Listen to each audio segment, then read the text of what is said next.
Magandang araw, mga karepa ko dyan. Ito na naman tayo. Magbubukas na naman tayo ng mystery pack natin. No?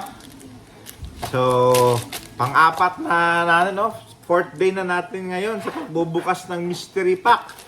So, sana manalo uli, no? O sana manalo ang pagbubukas natin ng mystery pack. So, simulan na natin. Random. Kuha tayo ng anong pack ang mabubuksan. Ito. May nakuha na tayo. Pack number. Mystery pack number 4. No, 4. Tingnan natin. Bubuksan na natin ang mystery pack number 4. At sino ang laman? Sana manalo tayo. Sana maganda ang cards na mabuksan natin. Tingnan natin. Okay. Unang card.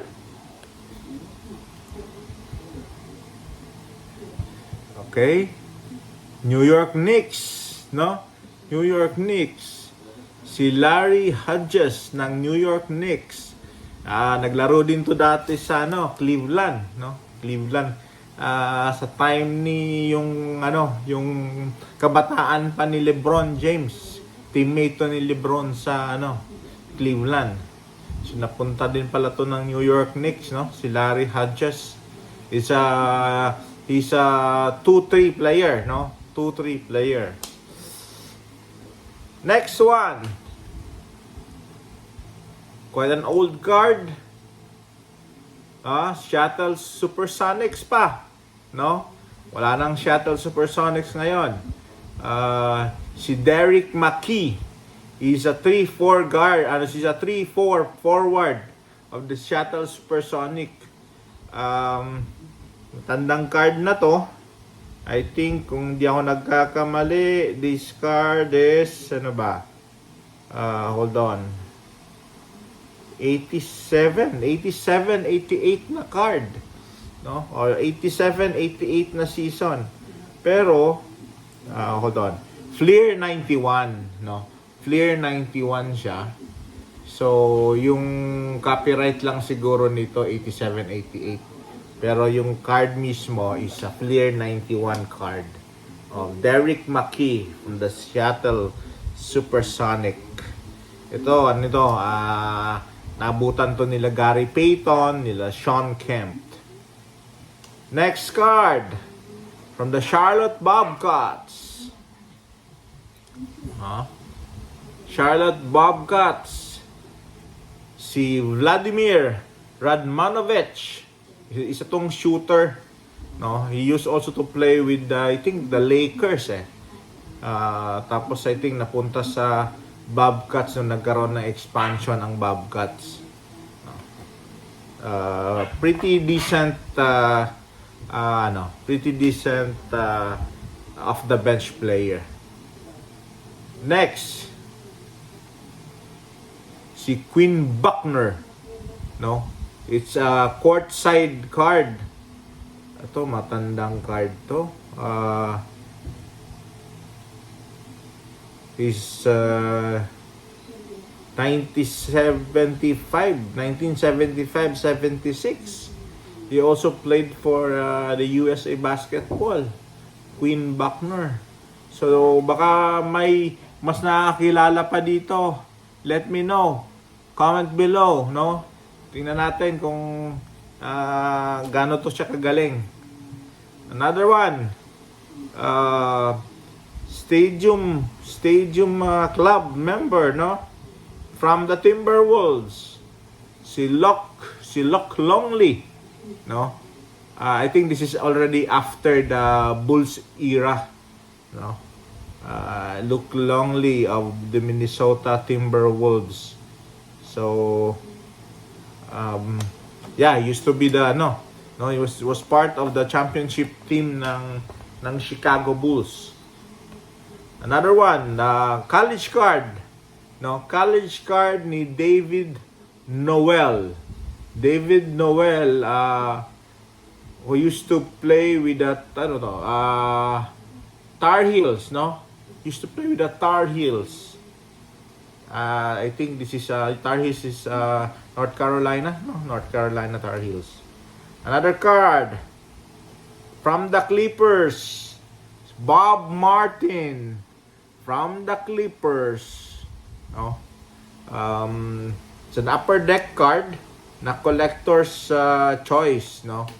You see? This used to be this is an insert card of the collector's choice ng upper deck. Ganun pa ka dati, hindi pa ganun ka-elaborate as kumpara ngayon. Another card, NBA Hoops.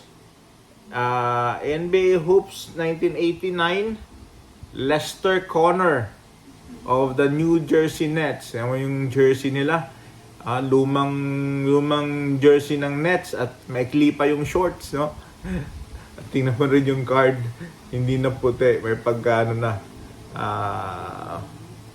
Puti pa naman pero may ano na, may bughaw na. Next is Danny Young of the Trail Blazers, Skybox. Danny Young, Blazers, Skybox 1990, no? 1990 card. Another card is Alexander Volkov, a forward from the Atlanta Hawks. So, ito naman is 1991. No, 91 card. Wow. Quite an old card. And, basically we have 4 inserts, no? We have 4 inserts. Fresh Foundation. It's an insert fresh foundation for Fleer Metal. Kerry Kittles of the New Jersey Nets.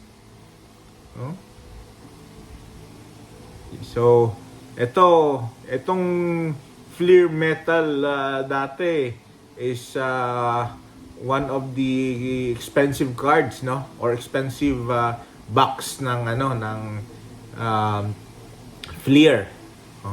So, ito is an insert nila. Insert talaga to na ang pangalan Fresh Foundation. So, ang niya, si Kerry Kittles. Kita mo yung design itself, no?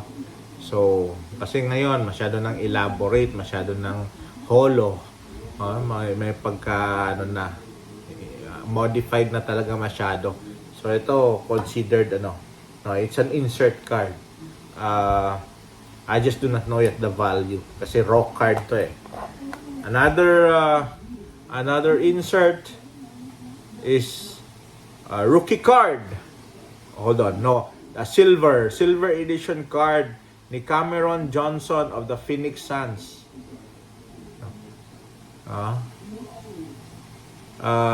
Hindi na siya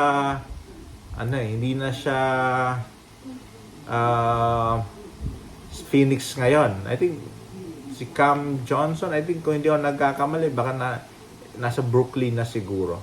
Let me know, no? Let me know kung nasaan na to siya ngayon. He's a shooter with a tall shooter, no? A tall shooter. Another one, Revolution card ni Mo Bamba. Ni Mo Bamba of the Orlando Magic. Okay?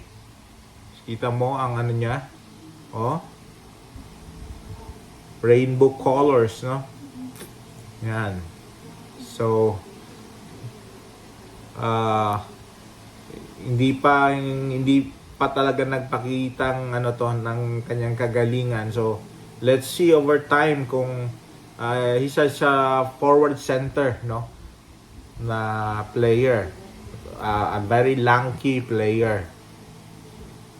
Another one, kilala nyo to, no? Maraming nakilala nito. He's a legend. Used to play with Atlanta before. Used to play with Atlanta. I think he also played for San Antonio, and I think he played for New York Knicks also. Correct me if I'm wrong, ha. Doc Rivers of the 94-95 Flair. Flair. Iba yung Flair, ha. Iba din tong Flair. It's a bit thicker card. More expensive card to than the ibang mga base sets ng tops or skybox or upper deck. At makita mo sa structure nung thickness ng card, medyo makapal talaga siya. And maganda yung niya, maganda yung colors and maganda yung photography na ginawa, no. Okay. So it's a legend card ni Doc Rivers from San Antonio Spurs. So yes, teka nga, tama ba ako? Yeah, he played for Atlanta. Yes, nagtagal siya sa Atlanta. 8 season. And he played for the Clippers and nag-New York bago napunta ng San Antonio.